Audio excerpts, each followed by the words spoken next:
오늘 우리에게 주시는 하나님의 말씀은 에베소서 4장 11절부터 16절까지 말씀입니다. 신약성경 313쪽에 있습니다. 하나님의 말씀을 받들어 읽겠습니다.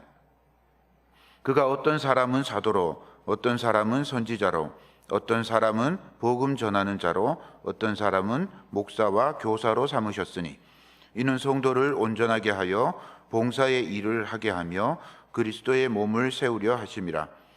우리가 다 하나님의 아들을 믿는 것과 아는 일에 하나가 되어 온전한 사람을 이루어 그리스도의 장성한 분량이 충만한 데까지 이르리니 이는 우리가 이제부터 어린아이가 되지 아니하여 사람의 속임수와 간사한 유혹에 빠져 온갖 교훈의 풍조에 밀려 요동하지 않게 하려 함이라.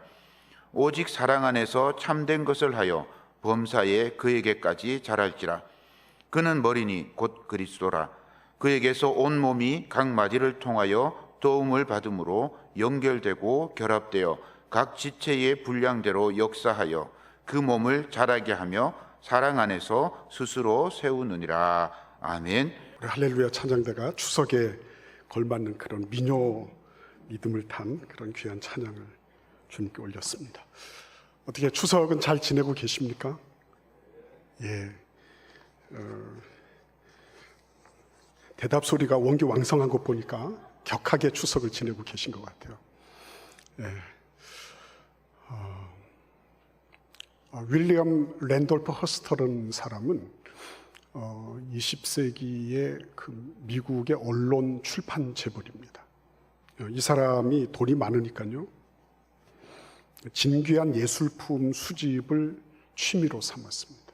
수장고가 여러 개 있는 세계에서 값나가는 모든 예술품들을 다 사서 쟁였어요. 어느 날 신문을 보다가 우연히 어마어마하게 아주 귀중한 보물을 발견하게 된 겁니다. 근데 놀랍게도 이 보물이 어디에 있는지 소재가 불분명한 거예요. 그래서 에이전트를 불러가지고 지시했습니다. 어디에 있든지 가격은 상관하지 마라. 어디에 있든지 내가 그거 사겠다.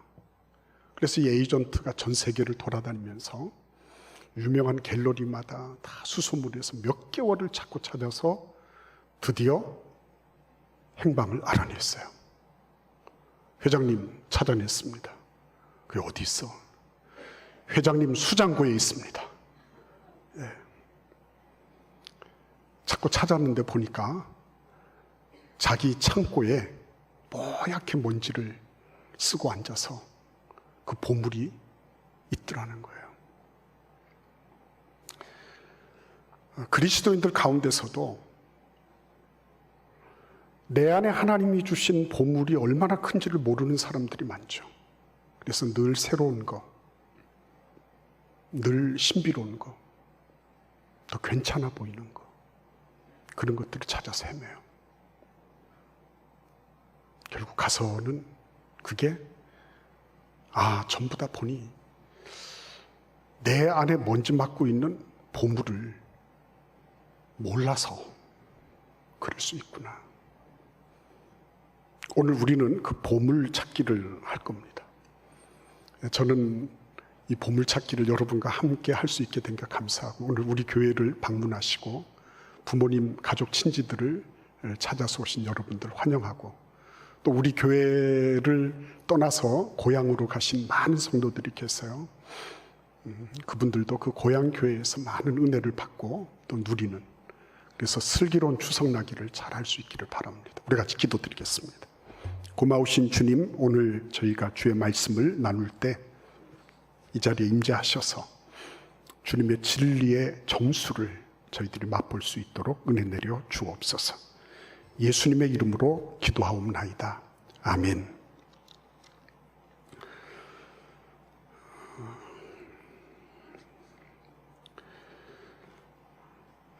(1909년 10월 26일) 오전 9시 10분 중국 해룡장성의 하얼빈역에서 총성이 울렸어요. 31살 조선 청년이 일본 제국의 심장을 쏘아서 쓰러뜨리는 그런 총성이었습니다. 쓰러진 사람은 이토 히로부미라는 사람이었죠. 조선 황제의 스승, 태사라고 그랬어요. 태사. 일본 추미론의 원장이었고 일본 초대 총리로부터 5대, 7대, 10대 총리를 역임했던 일본 근대화의 초석을 놓았던 그런 인물이었습니다. 이 사람 죽었을 때 일본이 국장을 치룬 것만 해도 알겠죠. 국장을 치렀습니다. 근데 이 사람이 자신을 가리켜서 직업이 포수라고 말하던 사람, 때로는 무직이라고 말을 했던 사람이에요. 조선 독립군 참모 중장이라는 이름은 나중에 한 말이고, 이 사람은 시종 일관, 처음에는 포수라고 얘기했다가 무직이라고 자기 직업을 밝힌 안중근이라고 하는 31살배기 조선 청년에 의해서 절명한 것입니다. 이 사람에 대해서 소설을 쓴 작가 김훈은 말하기를, 그는 안중근의 대의라든지 동양평화론 같은 사상을 말하려고 한 게 아니고 단지 실탄 7발과 여비 100루블을 지니고 블라디보스톡에서 하얼빈으로 향하던 안중근이라는 청년의 가난과 청춘과 그의 살아있는 몸에 대해서 말하고 싶었다 그랬어요. 근데 저는 그 후기를 읽으면서 너무 깜짝 놀랐습니다. 김훈이라는 작가가 20대 때 안중근에게 감동을 받고 안중근의 일대기를 써보자고 작정을 했어요. 50년 동안 못 썼습니다. 왜냐니까 게으름도 게으름이지만 엄두가 나지 않았다 그랬어요. 그런데 그에게 딱 기회가 온 거죠. 2021년 한 해 동안 어마어마하게 많이 아픈 거예요. 그러면서 내 생이 얼마 남지 않았겠구나 이런 생각이 들었답니다. 그래서 2022년 봄이 되어서 회복이 되었을 때 즉각 피를 잡고 그리고 일필휘지로 갈려 쓴 거예요. 그게 하얼빈이라는 책으로 나오게 된 거죠. 제가 그거를 이렇게 읽으면서 몸과 몸은 통하는 거구나 이런 생각을 했어요. 몸과 몸은 통하는구나. 예. 오늘 성경 말씀에 보시면 오늘 본문 말씀에서 우리를 사도로 선지자로 복음 전하는 자나 목사나 교사로 우리를 집사, 안수집사, 권사로 부르신 그 하나님은 우리가 그리스도의 몸을 세우는 일에 일조하도록 부르셨다 이렇게 말씀하시고 있어요. 그리스도의 몸을 세운다 그랬어요. 그리스도의 사상을 세운다. 그리스도의 의지, 뜻을 세운다 이렇게 말씀하지 않았습니다. 하나님께서 사도 바울에게 몸을 강조하면서 말씀하신 이유가 있죠. 에베소 교회의 문제가 뭡니까? 영지주의죠. 영지주의가 뭘 하는 거예요? 영적인 지식을 자신들만 가졌다는 거예요. 영적 지식이 뭡니까? 자신들만 천국에 이르고 자신들만 뭔가를 할 수 있다는 그런 아주 배타적이고 독선적인 그런 이단 사상이에요. 이 영지주의는 모든 것을 다 영과 육으로 갈랐습니다. 물질적인 것은 아주 부패하고 더러운 것. 그래서 이 몸도 더러운 거예요. 이게 악한 거예요. 그리고 영은 참 신령하고 좋은 거예요. 그래서 영적 지식, 영의 지식을 가지는 거 이거를 아주 중요한 것으로 여겼는데 문제는 어디에 있었죠? 그들은 예수님이 몸으로 오신 것, 예수님이 육신으로 오신 것은 설명할 수가 없었습니다. 왜? 물질은 다 더러운 건데, 추악한 건데 아주 극도의 이원론에 그들은 사로잡혀 있었거든요. 근데 예수님이 몸으로 오신 것에 대해서는 설명이 불가능했어요. 그래서 요한복음 1장 14절에 뭐라고 말씀하십니까? 우리 한번 같이 찾아볼까요? 요한복음 1장 14절 말씀입니다. 같이 읽어볼까요? 말씀이 육신이 되어 우리 가운데 거하심에 우리가 그의 영광을 보니 아버지의 독생자의 영광이요 은혜와 진리가 충만하더라 그랬어요. 말씀이 육신이 돼서 우리 가운데 거하셨어요. 말씀이 육신이 되어서 말씀이 몸으로 우리 가운데 거하셨다니까요. 근데 요한 사도는 이렇게만 적은 게 아니라 요한 1서 1장 1절부터 2절까지 이걸 좀 더 구체적으로 설명하고 있습니다. 우리 그 말씀도 같이 읽어보도록 하겠습니다. 요한 1서 1장 1절에서 2절 말씀입니다. 같이 읽을까요? 시작. 태초부터 있는 생명의 말씀에 관하여는 우리가 들은 바요 눈으로 본 바요 자세히 보고 우리 손으로 만진 바라. 2절입니다. 이 생명이 나타내신 바 된지라. 이 영원한 생명을 우리가 보았고 증언하여 너희에게 전하노니 이는 아버지와 함께 계시다가 우리에게 나타내신 바 된 이시니라. 예수님은 하나님 아버지와 함께 계시다가 우리에게 나타내신 바 된 분이라는 거예요. 다른 말로 말씀드리면 구체적이고 실제적으로 저 고담 준론을 일삼고 무슨 논리와 이론과 뭐 그런 깊은 뭘 가지고 저 성층권에서 움직이는 그런 분으로 끝나지 않았다는 거예요. 하나님은 우리에게 그의 아들을 보내시는데 보고 듣고 그리고 만질 수 있도록 구체적이고 실제적인 몸으로 우리에게 오셨다고 하는 거예요. 그러니까 뭐 말 잘하는 사람, 뜻을 뭐라고 얘기하는 사람, 이런 저런 사람들 많이 있지만요. 하나님은 그의 아들 예수 그리스도를 보내실 때 몸으로 보내셨지 이론이나 논리나 아니면 무슨 사상이나 무슨 대단한 무슨 철학으로 예수님을 보내신 게 아니라는 거예요. 이거는 깊은 의미를 가지는 거죠. 왜냐하면 하나님은 저 높은 곳에 계시지만 우리에게 실제 하시는 분이라는 거예요. 그리고 여러분 오늘 본문 말씀의 15절에서는 뭐라고 말씀하시죠? 예수님이 우리의 뭐라고요? 예수님은 우리의 머리가 되신다. 그리스도는 교회의 머리라 그랬어요. 같이 한번 15절 읽어보겠습니다. 오직 사랑 안에서 참된 것을 하여 범사에 그에게까지 잘할지라. 그는 머리니 곧 그리스도라. 그리스도께서 머리가 되시고 우리는 뭐라고요? 몸이라고 말씀하십니다. 우리는 그리스도의 몸이에요. 몸에서 몸과 머리가 함께 연결되어 있으면서 비로소 기능도 하고 역할도 하잖아요. 우리 신체가. 그렇죠? 당연한 거 아니겠습니까? 근데 마치 머리만 있고 몸하고는 아무 상관없이 살아가는 그런 이들이 많은 거예요. 예수님이 머리 되신 것은 알아. 예수님, 주님 이렇게 얘기를 하죠. 그러나 예수님이 어떻게 나하고 연결되는지에 대해서는 전혀 모르는 거예요, 여러분. 너무 안타까운 거죠. 오늘 성경 말씀에서 우리에게 이런 분들이 가지고 있는 약점이 있어요. 14절 말씀을 보시겠습니까?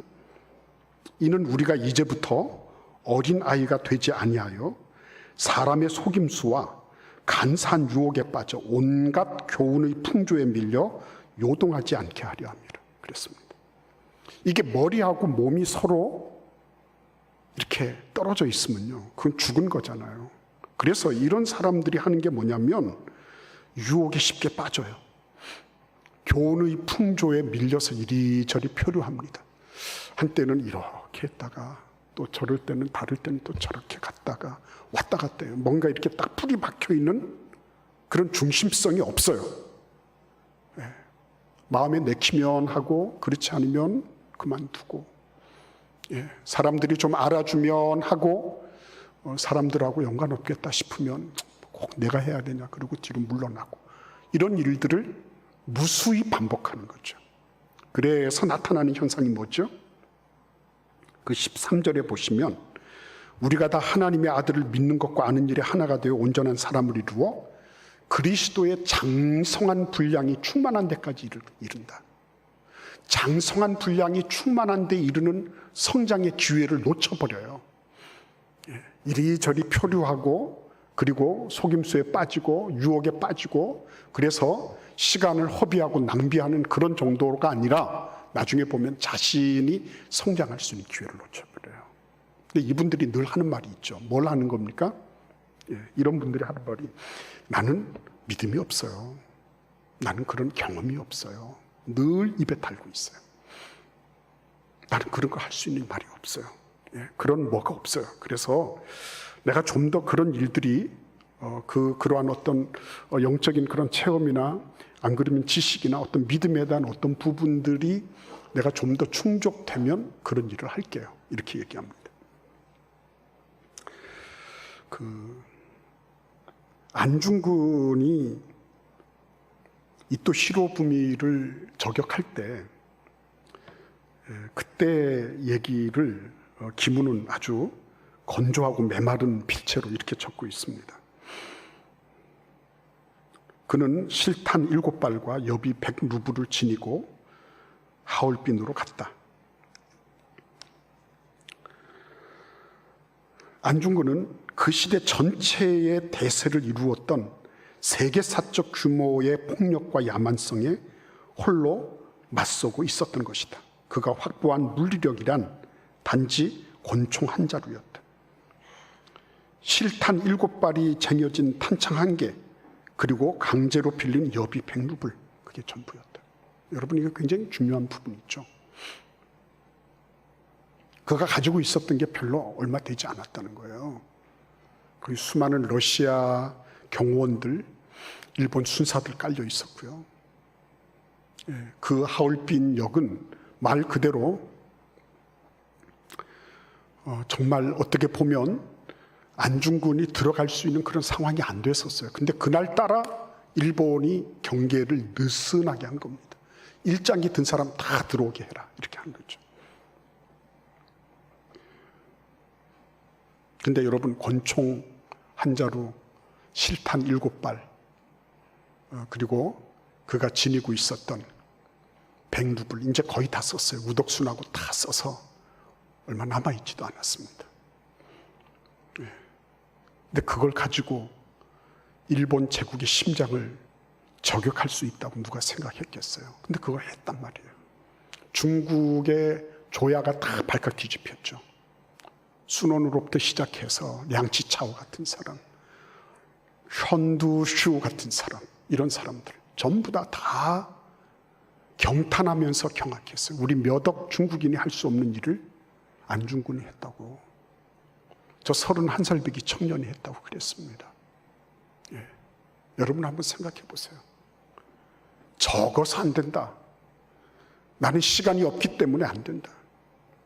난 물질이 없기 때문에 안 된다. 난 그러기 때문에 난 그냥 이대로 가는 것이 나을 것 같다. 괜히 그런 거 해봐야 누가 알아주지도 않고. 그러니까 여러분, 우리가 종말론을 얘기할 때 반드시 나오는 등장인물이 있죠. 1달란트 받은 사람. 5달란트, 2달란트 받은 사람은 나가서 장사해서 배로 남겼어요. 근데 1달란트 받은 사람도 그러한 깐으로 생각하면 1달란트 더 남겨야 되겠죠. 근데 이 사람은 어떻게 했어요? 비교했잖아요. 아, 주인이 나에 대해서 별로 나를 호감 있게 보지 않는구나, 그렇게 생각했어요. 그리고 나아가서 뭘 했습니까? 나는 저 사람들보다도 열등하게 취급되니까 내가 오히려 이걸 가지고 잘못해서 이 1달란트마저, 본전마저 잃어버리면 나는 주인한테 죽을 거야, 이렇게 생각했죠. 그래서 고이 묻어뒀죠. 그렇죠? 아무것도 하지 않았죠. 근데 주인은 와서 정작 뭐라고 얘기합니까? 5달란트, 2달란트 받은 사람 보고, 착하고 충성된 종아, 내가 적은 일에 충성하였으니 내가 내게 많은 것을 맡기리라 그랬어요. 근데 5달란트 받은 사람에게만 그렇게 얘기한 게 아니라 2달란트 받은 사람에게도 그렇게 얘기하는 거예요. 2달란트 받은 사람에게도 똑같은 칭찬을 하고 있어요.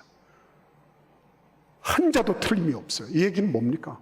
5달란트를 받았기 때문에 너가 잘했다. 2달란트니까 너는 조금 덜 했다. 이렇게 얘기한 게 아니에요. 5달란트 받은 사람은 5달란트 받은 대로 평가해 주셨어요. 2달란트 받은 사람은 2달란트 받은 대로 평가하신 거예요. 절대평가죠. 상대평가가 아니에요. 줄 세우고 석차 매기는 그런 평가가 아니에요.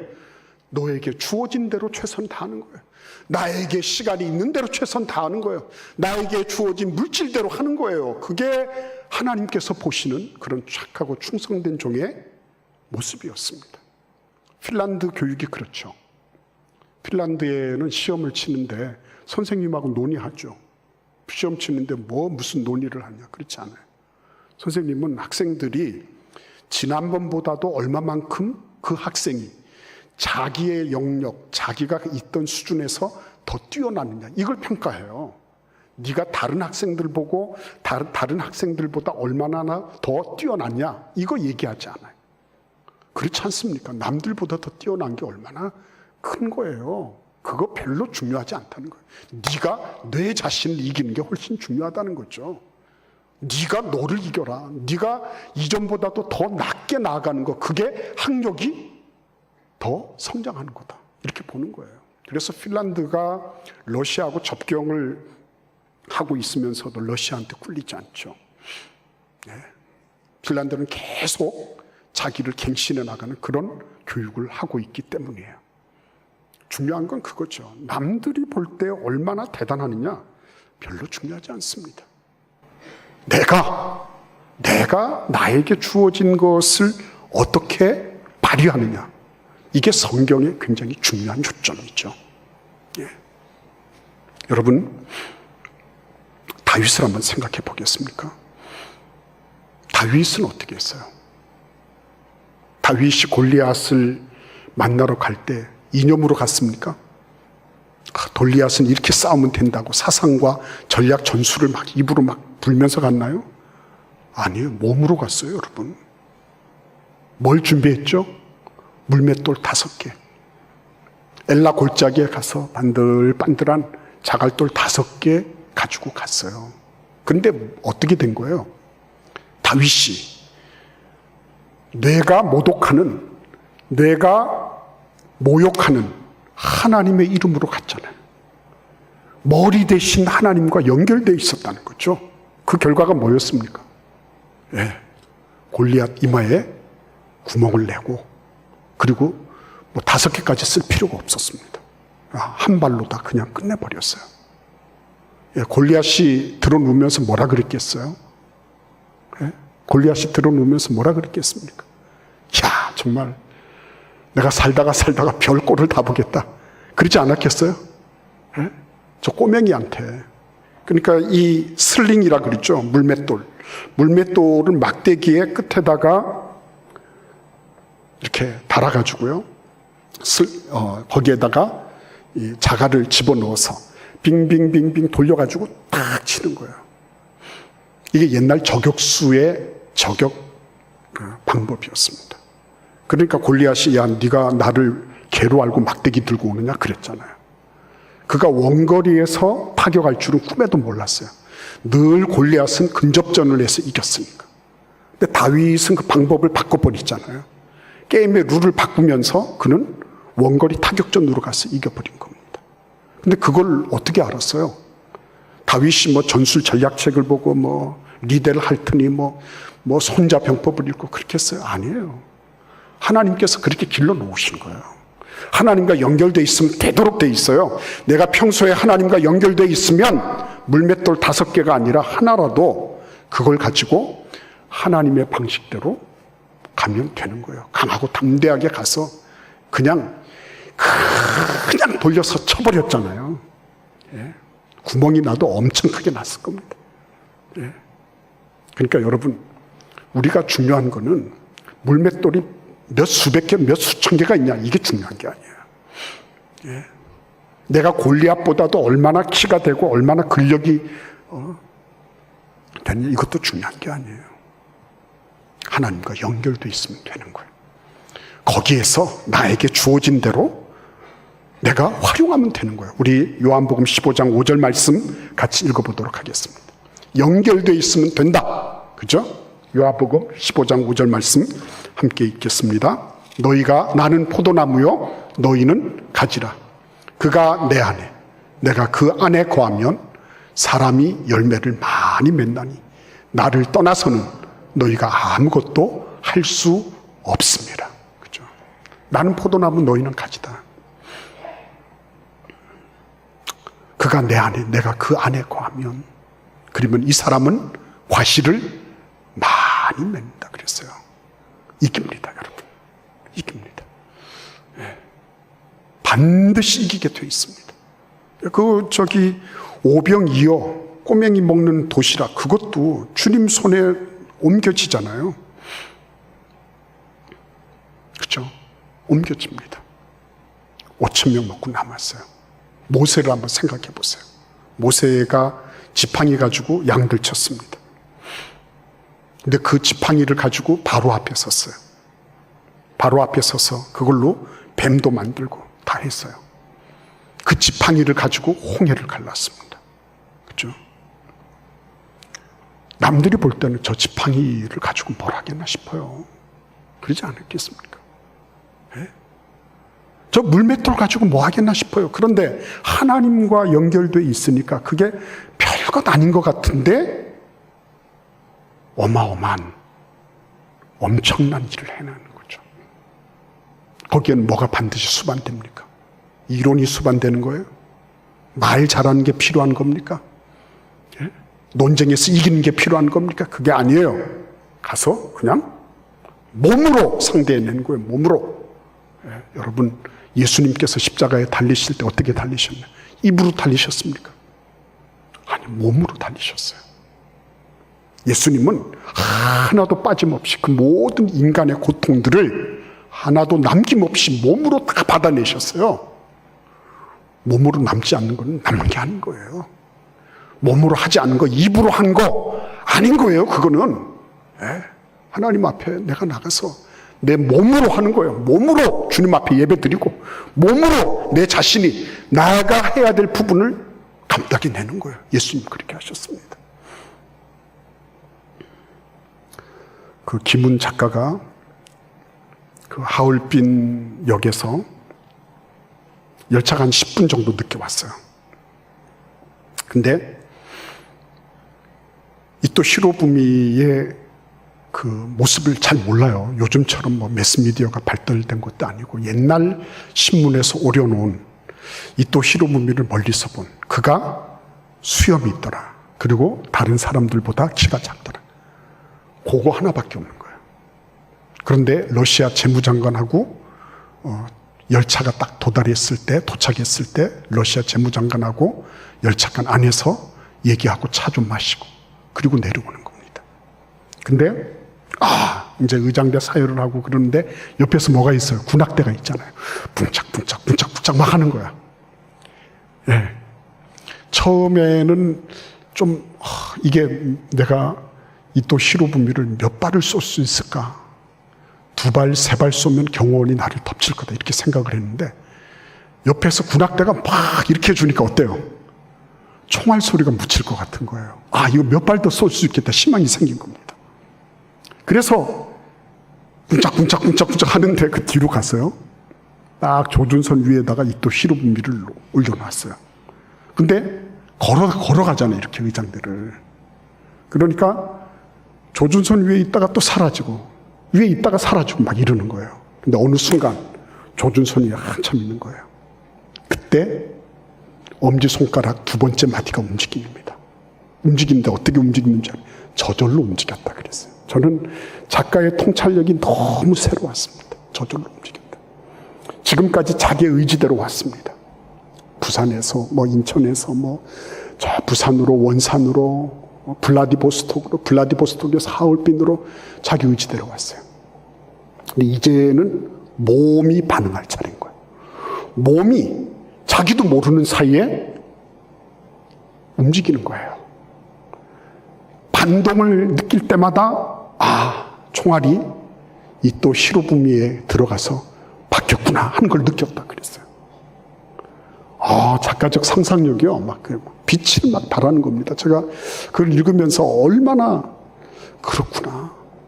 아브라함이 이삭을 잡으려고 할 때도 그랬겠구나. 지난 사흘 동안 계속 고민하며 왔을 텐데. 네. 이것저것 가리지 않고 그냥 몸이 움직이는 거죠. 근데 하나님께서 스탑 그러시잖아요. 그렇죠? 몸이 움직이는 거예요.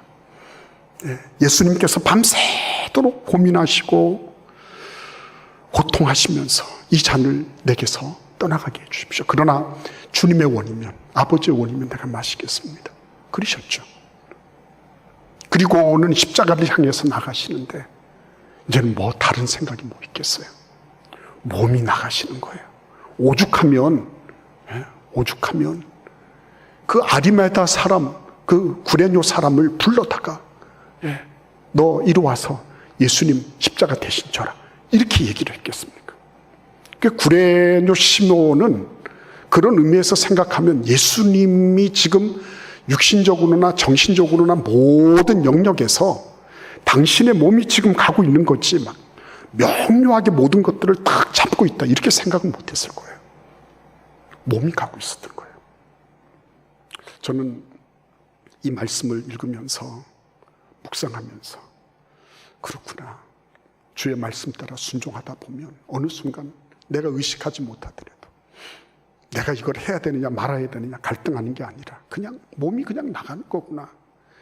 아, 그때까지 순종을 연습하는 거 그냥 하는 거예요. 그냥 이거 해서 그 이후에 손익 계산이 어떻게 되고, 내가 이걸 해서 우리 집안이 어떻게 되고, 이런 걸 생각할 여력이 없었어요. 그냥 자동으로 저격을 하는 거죠. 그 결과가 천년을 기억하게 만든다 그랬습니다. 단 한 번의 거사였어요. 그러나 천년을 기억하게 만든다. 근데 우리 주님은 어떻게 하시죠? 우리가 몸으로 헌신하고 몸으로 봉사하고 몸으로 내 자신을 드린 것, 그거를 천년만 기억하세요. 영원히 기억하시는 거예요. 영원히 기억하십니다. 녹슬어서 그냥 어떻게 하면 잘 먹고 잘 살고 편안하게 살까, 오늘날 우리 세태의 키워드잖아요. 그거 전부 다 그거 생각하잖아요. 근데 그런 와중에 내가 녹슬어서 살 게 아니라 어떻게 해서든지 한번 내 자신을, 내 몸을 들여서, 그래서 정말 가치 있게 나를 벼려보겠다. 그렇게 사는 분들은요 달라요. 우리 같이 한번 로마서 말씀을 같이 읽어보도록 하겠습니다. 로마서 6장 13절 말씀 같이 읽어보겠습니다. 로마서 6장 13절입니다. 같이 읽어볼까요?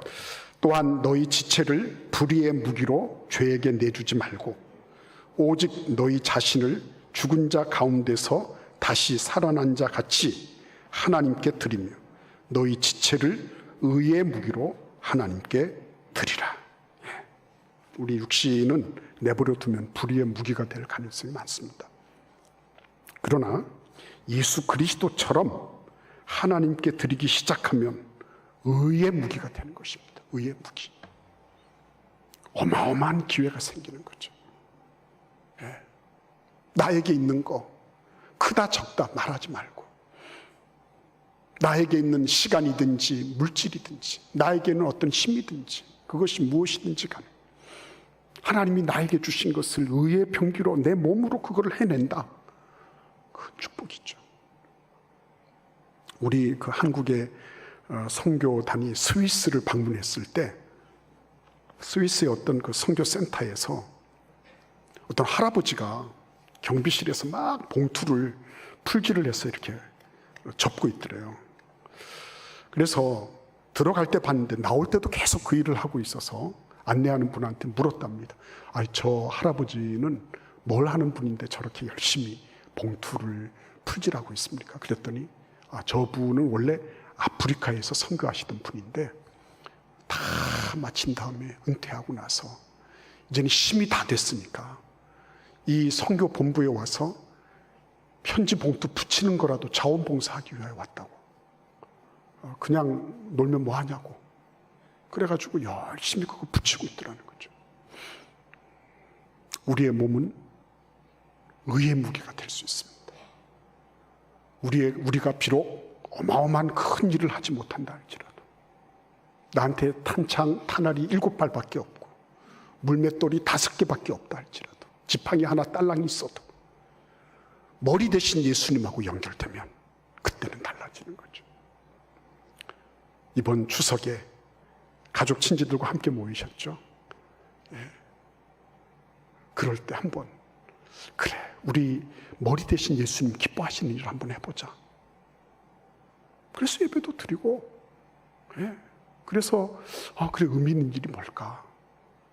우리 주변에 누구를 한번 찾아가 볼까? 그게 선물이에요. 오늘 우리의 삶 속에 그리스도의 몸을 이루는 그런 귀하고 복된 은혜가 여러분과 저의 삶에 충만하기를 기원합니다. 기도드리겠습니다. 고마우신 주님, 몸으로 행하는 것, 그것은 하나님이 예수 그리스도를 보내시며 우리에게 행하신 방법이었습니다. 주님, 우리에게 몸으로 움직여서 주님의 뜻을 이루고 머리 대신 예수 그리스도의 뜻을 이 땅에 펼치는 그런 일꾼들이 다 되게 하여 주옵소서. 예수님의 이름으로 축복하며 기도하옵나이다. 아멘.